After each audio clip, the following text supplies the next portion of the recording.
Everest জয় করে বাংলায় ফিরলেন কলকাতা পুলিশের কনস্টেবল লক্ষ্মীকান্ত মণ্ডল। উচ্ছ্বসিত পরিবার। কলকাতা বিমানবন্দরে নিজে গিয়ে সম্বর্ধনা দিলেন কলকাতার পুলিশ কমিশনার মনোজ ভার্মা।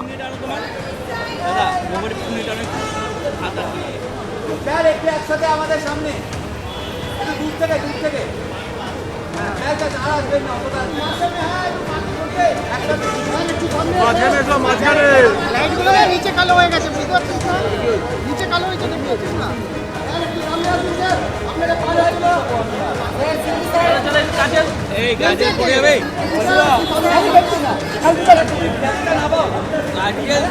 খুব ভালো লাগছে, স্বপ্ন পূরণ হয়েছে। আর এর সাথে সাথে খুব কৃতজ্ঞতাও ব্যক্ত করছি আমার স্যার, যিনি আমাকে এই জায়গায় নিয়ে এসছেন।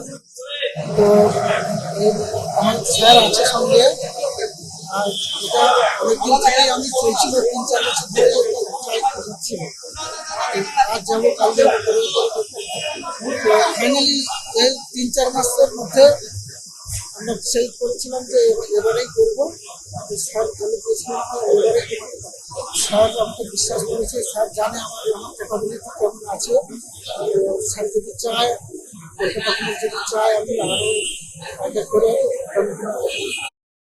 আজকে আমরা খুবই গর্বিত বোধ করছি। আমাদের কলিগ লক্ষ্মীকান্ত মন্ডল এভারেস্ট জয় করে ফিরে এসেছে। এই অ্যাচিভমেন্টটা আমাদের জন্য খুব বড় অ্যাচিভমেন্ট, পার্সোনাল লেভেলে ওনার জন্য বড় অ্যাচিভমেন্ট। অ্যান্ড এটা মানে আপনারা সবাই বুঝতে পারবেন কতটা কারেজ, সাহস, ডিটারমিনেশন, ডিসিপ্লিন সব কিছু মানে একই এই জয় দেখাচ্ছে। দ্যাট ডেডিকেশন হলে, গ্রিট থাকলে, ডিটারমিনেশন থাকলে, কারেজ থাকলে, ফিজিক্যাল অ্যান্ড মেন্টাল ফিটনেস থাকলে কি অ্যাচিভ করা যায়।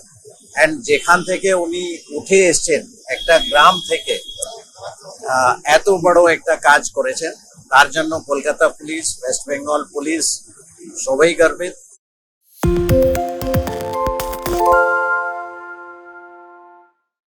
সত্য অন্তহীন, সত্যের খোঁজও তাই, সত্য সন্ধানে তাই আমরা অক্লান্ত, অকুতভয়। এবিপি আনন্দ নতুন ভাবনার প্রতীক, যা মনে মুক্ত, তথ্যে যুক্ত এবং যাবতীয় সীমানার বাঁধন থেকে মুক্ত। সীমা না শব্দটির মধ্যে লুকিয়ে আছে মানা শব্দটি, যেন চোখ রাঙানি এক অদৃশ্য বেড়াজাল, যা আটকে রাখে আমাদের এক ছোট্ট গণ্ডির মধ্যে। একমাত্র সঠিক খবরই গড়ে তুলবে এক মুক্ত সমাজ। সেই জগৎ গড়ার লক্ষ্যে কোনো সীমানার ঠুকুটি আমরা মানব না। এবিপি আনন্দ এগিয়ে থাকে, এগিয়ে রাখে।